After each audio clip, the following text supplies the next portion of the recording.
Hello students, good evening. मैं आपके सामने आज एक नया टॉपिक लेके आया हूं जिसका नाम है पॉलिनोमियल, जो कि 10th क्लास का और 9th क्लास का सेकंड चैप्टर है। लेकिन मैं आपको जो बेस बताऊंगा वो 10th क्लास के हिसाब से बताऊंगा। आपको जो बेस होगा इसका वो 10th क्लास का होगा। मैं हरसेवक सिंह सोनू कालिया आपके सामने, यूट्यूब का एड्रेस मेरा है @ज्ञानदीप_कोचिंग_सोनू कालिया। आज मैं आपके सामने पॉलिनोमियल्स लेके आया हूं, तो आपने ध्यान देना है। पॉलिनोमियल दो शब्दों से बना है। पॉली जिसका मतलब होता है मैनी, नोमियल्स मतलब टर्म्स। तो क्या बन गया? ऐसी ऐसी ऐसी इक्वेशन जिसके अंदर बहुत सारी टर्म्स होंगी। ठीक है, अब आपने ध्यान रखना बहुत सारी टर्म्स। देखो ये भी एक टर्म है, ये भी, इसमें दो टर्म है, इसमें तीन टर्म है। इसको हम टर्म बोलते हैं। ये एक और दो, दो टर्म, ये एक टर्म है, ये तीन टर्म है। हम तीनों को पॉलिनोमियल बोलते हैं। जिसकी एक टर्म होगी, देखो हम पॉलिनोमियल के टाइप्स कर रहे हैं, types of polynomial on the basis of terms. जिसकी एक टर्म होगी उसको बोलते हैं मोनो, जिसकी दो टर्म्स होंगी उसको बोलेंगे बाइनो, और जिसकी तीन टर्म्स होंगी 1 2 3, देखो तीन टर्म्स हैं, इसको हम बोलेंगे ट्राइनो। बाइनो, मोनो, बाइनो, ट्राइनो। अबे मोनोमियल्स एक टर्म, मोनोमियल्स दो टर्म, बाइनोमियल्स तीन टर्म, ट्राइनोमियल्स। ठीक इसी तरह से आपके पास एक और पॉलिनोमियल के टाइप्स आएंगे, वो आएगा types of polynomials on the basis of degree. Degree का मतलब होता है पावर। जैसे 2x², इसका मतलब होता है 2x की पावर 2, यानी x की पावर 2, x की पावर 2 आ गई। ठीक है, अब हमारे पास, हम बताएंगे आपको पॉलिनोमियल के प्रकार किस आधार पर? डिग्री के आधार पर। ये किस आधार पर थे? टर्म्स के आधार पर। डिग्री के आधार पर आप खुद देखो, इसकी सबसे बड़ी डिग्री कौन सी है? x। देखो ये होता है हमारा वेरिएबल। x वेरिएबल में टर्म कितनी, उसकी डिग्री कितनी है? कुछ नहीं है, तो 1 है। अगर डिग्री 1 हो तो लीनियर पॉलिनोमियल, और अगर सबसे बड़ी डिग्री यानी कि पावर अगर 2 होती है, पावर 2 होती है यानी कि डिग्री 2 होती है, तो उसको बोलते हैं क्वाड्रेटिक पॉलिनोमियल। और इसकी डिग्री 3 है, देखो 1 2 3, तो ट्राइनोमियल तो इसमें आधार पे हुआ, टर्म्स के आधार पर। लेकिन सबसे बड़ी डिग्री कौन सी है? 3। तो ये क्या कहलाएगा? Cubic polynomial. यानी पॉलिनोमियल के जो प्रकार हैं वो दो पर आधारित होते हैं, एक टर्म्स के आधार पर, एक डिग्री के आधार पर। टर्म्स के आधार पर जिसकी एक टर्म होगी मोनोमियल, दो टर्म होंगी बाइनोमियल्स। देखो इसकी तीन टर्म है, 1 2 3, इसकी 2 टर्म्स है, इसकी 1 टर्म है। तो 1 टर्म मोनोमियल, 2 टर्म बाइनोमियल, और 3 टर्म होगी ट्राइनोमियल। ये होता है टर्म्स के आधार पर। और डिग्री के आधार पर बात करें, सबसे बड़ी डिग्री मतलब पावर, अगर 1 कुछ नहीं होती यानी 1 होती है x की, तो लीनियर पॉलिनोमियल। सबसे बड़ी पावर 2 होगी तो क्वाड्रेटिक पॉलिनोमियल, और सबसे बड़ी पावर 3 होगी तो वो कहलाएगा तुम्हारा cubic polynomial. Quadratic, linear, quadratic और क्यूबिक, समझ गए? चलो अब मैं आपको बताऊंगा कि हमारा कोई भी पॉलिनोमियल हो, हमारा जो पॉलिनोमियल होता है उसकी स्टैंडर्ड फॉर्म क्या होती है। उससे पहले मैं आपको एक चीज और बता दूं कि देखो ये जो होता है 2x, इसमें x इसका वेरिएबल है, और जो न्यूमेरिकल में नंबर्स में होता है, डिजिट में होता है, उसको बोलते हैं कोएफिशिएंट, यानी x का कोएफिशिएंट। याद रहे, कोएफिशिएंट। ठीक है, समझ गए? चलो, ये होता है वेरिएबल। देखो वेरिएबल चेंज हो सकता है, वेरिएबल चेंज होगा, लेकिन ये तो स्थिर रहेगा 2। जब मैं इक्वेशन लिखता हूं, जैसे देखो 2 स्थिर है, कोएफिशिएंट है 2, किसका? x वेरिएबल का। ओके, चलो अब हमारी स्टैंडर्ड फॉर्म इसकी होती है, हमारी स्टैंडर्ड फॉर्म होती है ax² + bx + c is equal to 0। 0 क्यों बोला? क्योंकि हम इसके अंदर आज करेंगे जीरो ऑफ द पॉलिनोमियल, यानी जो भी पॉलिनोमियल है उसकी वैल्यू 0 आए। समझ गए? वैल्यू 0 आए। स्टैंडर्ड फॉर्म ये रहा हमारा इसका, समझ गए? चलो अब मैं तुम्हें बात करता हूं, देखो यहां पे ना a कभी 0 नहीं होगा। a is not equal to 0। हमारा जो ABC है ना, ये रियल नंबर है। ये माइनस में भी हो सकते हैं, प्लस में भी हो सकते हैं, अंडर रूट में भी हो सकते हैं, किसी में भी हो सकते हैं। ये रियल नंबर है। रियल नंबर के बारे में हमने पहले चर्चा की थी। ये रियल नंबर है, ABC are real numbers and a is not equal to 0। क्यों? अगर a 0 हो गया तो इसकी वैल्यू तो 0 बन जाएगी, तो ये बन जाएगा फिर। अगर इसकी 0 बन गई तो, और ये क्या होता है, x की सबसे बड़ी पावर 1 है तो लीनियर पेयर है। लेकिन हम बात किसकी कर रहे हैं, क्वाड्रेटिक की बात कर रहे हैं, ये क्वाड्रेटिक इक्वेशन है, समझो। फोर्थ चैप्टर भी है तुम्हें फोर्थ चैप्टर भी है इसका, और वो चैप्टर जो फोर्थ चैप्टर है वो सिर्फ क्वाड्रेटिक इक्वेशन का है। मैं तुम्हें बता दूं कि हमारे पास एक पॉलिनोमियल आएगा जो कि क्वाड्रेटिक होगा। आपने क्या करना है, उसकी जीरोज निकालनी है, एक क्वेश्चन। दूसरे क्वेश्चन में क्या होगा, जीरोज दे रखी होगी, आपको जीरोज दे रखी होंगी, और आपको क्या करना है, उसका कोएफिशिएंट के साथ रिलेशन बताना है। ठीक है, एक क्या होगा, आपको इक्वेशन दी होगी, जीरोज निकालनी है, और दूसरी क्या होगी, आपको जीरोज दे रखी होंगी, आपने उसका जो है क्वाड्रेटिक इक्वेशन बनाओ या रिलेशनशिप बताओ। आपको रिलेशनशिप बताना है उसका उसका रिलेशनशिप बताना है किसके साथ, उसके यानी कि जो भी आपकी जीरोज होगी उसका कोएफिशिएंट के साथ रिलेशन बताना है। चलो मैं आपको बात करता हूं। अभी मान लो कि हमारे पास x² + 7x + 10 है। याद रहे, आपको एक बात याद मैं बताना भूल गया, जो लीनियर इक्वेशन होती है, लीनियर इक्वेशन कौन सी होती है भला, 2x + 3। देखो दो टर्म है, बाइनोमियल है, दो टर्म है, लेकिन इस दो टर्म के अंदर सबसे बड़ी पावर कितनी है, ये रहा हमारा वेरिएबल की पावर कितनी है, 1। ठीक है, कितनी है पावर इसकी, 1। तो x की वैल्यू यानी कि जो हमारा जीरोज आएगा वो 1 ही आएगा। ठीक है, जीरोज 1 आएगी। अगर मैं बोलूं 2x² + 3x + 5, मान लो अगर मैं आपको ये बोलता हूं, इसमें टर्म तो 3 है, ठीक है, ट्राइनोमियल है, ओके, लेकिन क्वाड्रेटिक है, सबसे बड़ी पावर कितनी है, 2। तो इसकी वैल्यू, जो जीरोज ऑफ द पॉलिनोमियल कितने आएंगे, 2 आएगी, अल्फा और बीटा 2 होंगे इसके। ठीक है, अगर ये क्यूब होता है, यहां पे क्यूब होता मान लो, ठीक है, तो इसकी वैल्यू कितनी आती, इसकी जीरोज ऑफ द पॉलिनोमियल कितने बनते, 3। 1 होगी तो 1, क्वाड्रेटिक होगी मतलब सबसे बड़ी पावर 2 होगी तो 2, और 3 होगी तो 3। ठीक है, 4 होगी तो 4। सबसे बड़ी, हम पावर को पता क्या बोलते हैं हमारी मैथ्स की लैंग्वेज में, डिग्री। सबसे बड़ी डिग्री 2 और 3, सबसे बड़ी डिग्री 1, सबसे बड़ी डिग्री 2, पावर = डिग्री। ठीक है, चलो अब आपके सामने एक क्वेश्चन आ गया और आपको बोला गया find the zeros of the polynomial. Zeros of the polynomial तो हम लिखते हैं, यानी कि x में कोई भी वैल्यू रखेंगे उसका आंसर 0 आना चाहिए। अब देखो यहां पे 1 है, 10, इस 10 को कुछ नहीं होता तो 1 मानते हैं हम। ठीक है, तो 10 × 1 करो तो कितना बनता है, 10। 10 के ऐसे फैक्टर बनाओ कि जिससे प्लस माइनस करके 7x आए, यानी कि 7 आए, 7x तो हम बना देंगे। अब देखो 2 × 5 = 10 होता है। ठीक है, दो इसके हमारे पास फैक्टर्स आए हैं, अब इनका प्लस माइनस करके क्या लेके आना है, 7। क्या लेके आना है, 7। तो 2 + 5 = 7 होता है, लेकिन हमें x भी तो लेके आना है, तो लिख दो 2x + 5x, लिख दिया। मल्टीप्लाई करेंगे तो 10, और इन्हीं को ही पकड़कर हमने 7x बनाना है। राइट, चलो अब यहां पे बनेगा x², 1x² लिखो चाहे मत लिखो।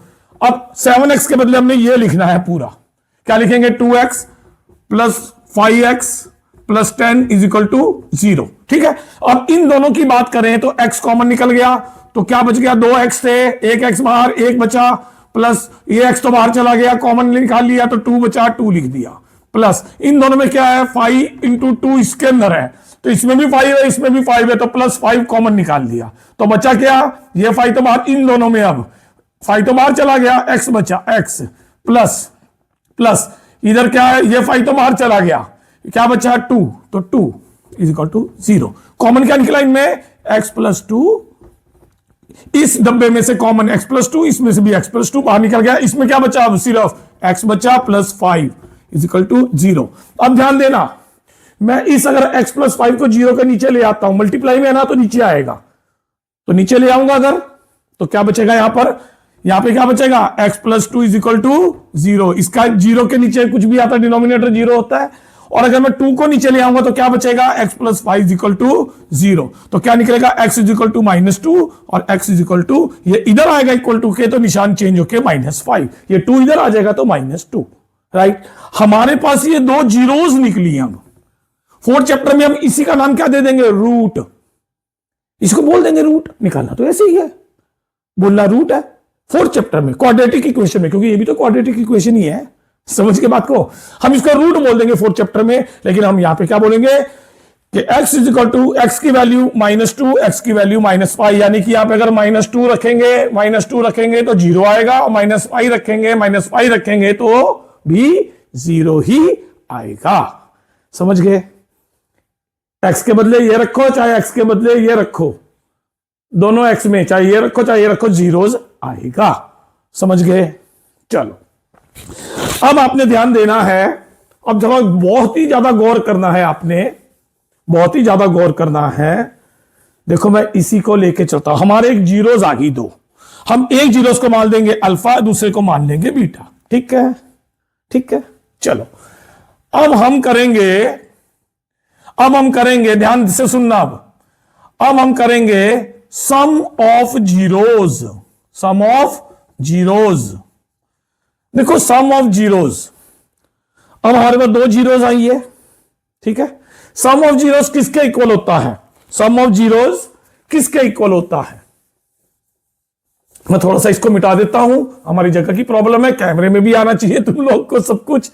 ठीक है, sum of zeros, sum of zeros, इसका फॉर्मूला है माइनस लिख देना है और b अपॉन ए।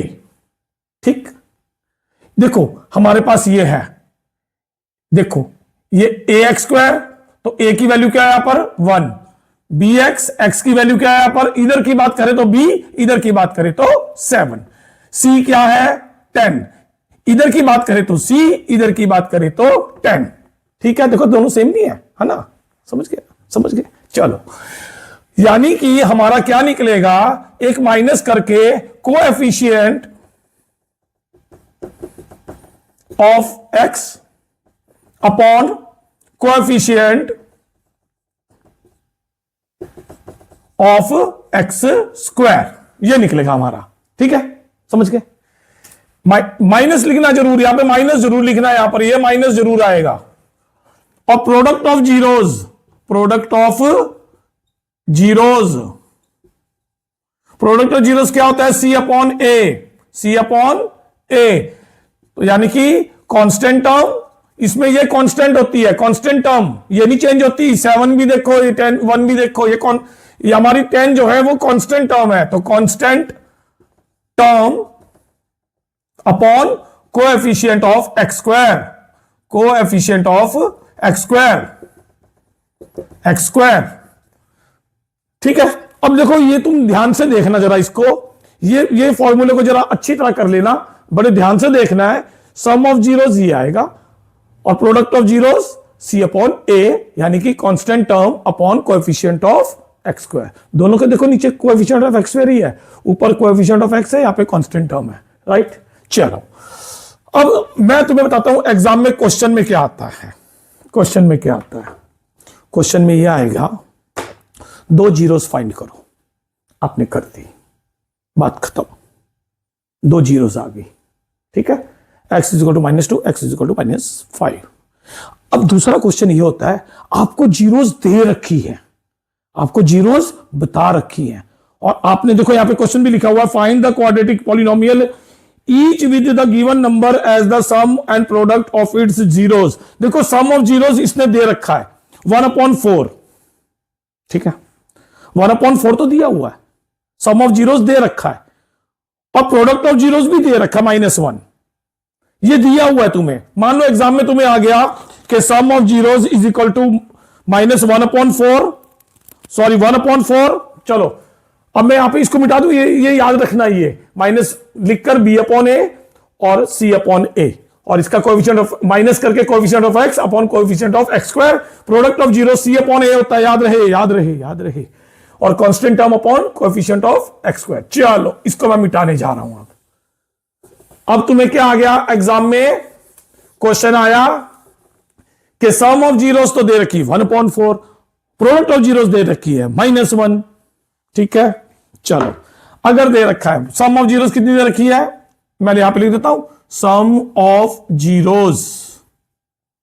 ठीक है, मैं इसी क्वेश्चन को लेके पकड़ लेता हूं। ठीक है, हमारी सम ऑफ जीरो, जिसको हम क्या बोलते हैं, अल्फा प्लस बीटा, हमारी नजर में क्या होता है, क्या होता है, माइनस लिख के बी अपॉन ए। ठीक है, अब देखो हमने रिलेशनशिप बताना है इसके कोएफिशिएंट के साथ। ठीक है, अभी मैंने माइनस बी अपॉन ए लिखा, मैंने यहां पे क्या लिखा था, माइनस करके coefficient of x upon coefficient of x square. ठीक है, अब देखो सम ऑफ जीरोस, हमारी दो जीरोस तो आ गई ना, तो दो जीरोस तो दे रखी है। ठीक है, देखो सबसे एक बात समझ लो, एक बात समझ लो, ये हमारे पास इक्वेशन है। ठीक है, अब तुम बोलोगे सर अगर हमें दो जीरोस दे रखी है, सम ऑफ जीरोस दे रखा है 1/4, प्रोडक्ट ऑफ जीरोस दे रखा है -1, ऐसे मतलब 1/1 लिख सकता हूं ना। ठीक है, चलो अगर हमें सम ऑफ जीरोस भी दे रखी है, sum of zeros 1/4, product of zeros हमें दे रखी है -1।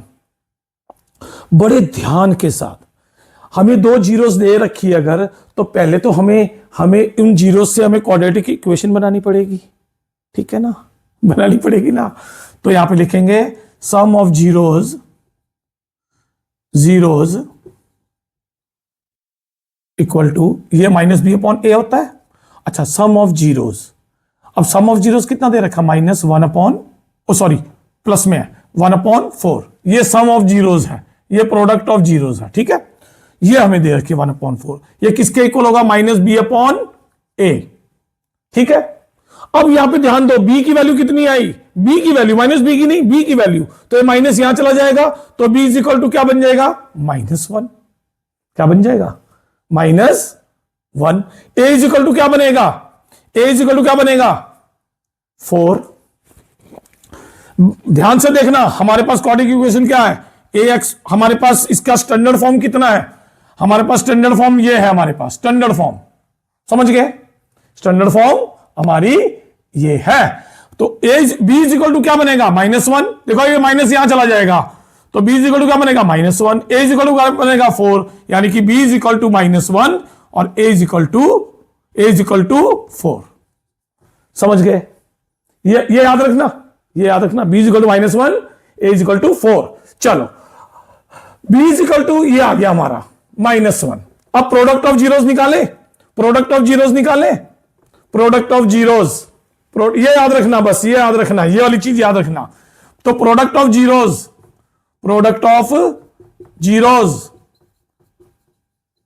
ये हमें कितना दे रखा है, -b अपॉन ए। अब गौर करना, बहुत गौर करने वाली बात है, इक्वल टू ए की वैल्यू कितनी है, 4, c अपॉन ए होता है उसका। ठीक है, c upon A, product of zero c upon A. अब 4 है ए की, बात समझना, प्रोडक्ट ऑफ जीरोस कितना दे रखा है, हमें प्रोडक्ट ऑफ जीरोस दे रखा है -1। अब तुम बता सकते हो, बात समझना मेरी, ये बात समझना, हमें कितना दे रखा है, प्रोडक्ट ऑफ जीरोस कितना है, -1, प्रोडक्ट ऑफ जीरोस -1 है, तो प्रोडक्ट ऑफ जीरोस यहां पे -1 हो जाएगा, equal to c upon a, equal to this. अब a की वैल्यू हमने यहां निकाल ली 4। अब यहां पे क्या लिखें कि -1 आए, हम यहां पे क्या लिखें कि -1 आए, तो हम यहां पे लिखना चाहिए हमें, अगर हम 4 लिखते हैं तो इसकी 4 1 जा 4, 4 1 जा 4 हो जाएगा, यहां पे माइनस करेंगे तो क्या बन जाएगा, अब -1 बन गया, -1। प्रोडक्ट ऑफ जीरोस दे रखी है तुम्हें, दो जीरोस दे रखी हैं, ये और ये, ठीक, दो जीरोस दे रखी हैं, तुमने क्या करना है, अब हमने इसका क्वाड्रेटिक इक्वेशन बनानी है। ठीक है, तो c इज इक्वल टू क्या आ गया, c इज इक्वल टू क्या आ गया, कट कर क्या हो गया, -1, c इज इक्वल टू, देखो हमने -1 बनाना है, तो हमने -1 बनाने के लिए c के बदले क्या लिखा, हमने -1 बनाने के लिए c के बदले क्या लिखा, -4 लिखा, तो c इज इक्वल टू -4। अब आ जाओ, ax² plus bx plus c is equal to 0। अब देखो ध्यान से, a के बदले क्या लिखूं, 4x² प्लस b के बदले क्या लिखूं, -1, तो क्या लिखूं यहां पर, -1x सी के बदले क्या लिखूं, -4 इज इक्वल टू 0। देखो मैंने सबकी जगह पे रख दिया, बीटा प्लस ही रखा है मैंने, अभी मैंने उनकी वैल्यू पुट कर दी यहां से। अब ये क्या बन जाएगा, 4x² प्लस माइनस -1x मतलब x, और plus minus -4 is equal to 0। तो ये हमारा बन गया। देखो ध्यान से देखो, सी के बदले -4 रखा, देखो सी का -4 रखा, तभी तो -1 के इक्वल आया। समझ रहे बात को? तो इस तरह से हमारा ये बन गया। ठीक है, पहले क्या था, इक्वेशन दे रखी थी, हमने 2 जीरोस निकाली। अब 2 जीरोस दे रखी है, सम इतना प्रोडक्ट इतना, तो मैंने पहले सम का फॉर्मूला लगाकर बी और ए निकाल लिया, और बाद में सी का निकाला मैंने, ए की वैल्यू यहां रख दी, और प्रोडक्ट ऑफ जीरोस -1 है, तो मुझे इसका कुछ भी करके -1 आया, तो सी के बदले क्या लिखूंगा, -4 लिखूंगा, तो -1 बन जाएगा। तो सी इज इक्वल टू -4 हो गया। तो सी इज इक्वल टू -4 रख के मैंने इक्वेशन के अंदर ये फिट कर दिया। ठीक है, बात समझ रहे हो? तो इस तरह से तुम्हें क्वेश्चंस आएंगे, और तुमने बड़े ध्यान से करना है। प्रोडक्ट ऑफ जीरोस और सम ऑफ जीरोस को बड़े ध्यान से देखना है, और तभी तुम कर पाओगे, वरना तुम नहीं कर पाओगे। और ज्यादातर तुम्हें एक बात याद रखनी है कि जो तुम्हारा ग्राफ है, हमने ग्राफ में देखना है। जैसे ये तुम्हारा ग्राफ होता है, ये तुम्हारा ग्राफ है।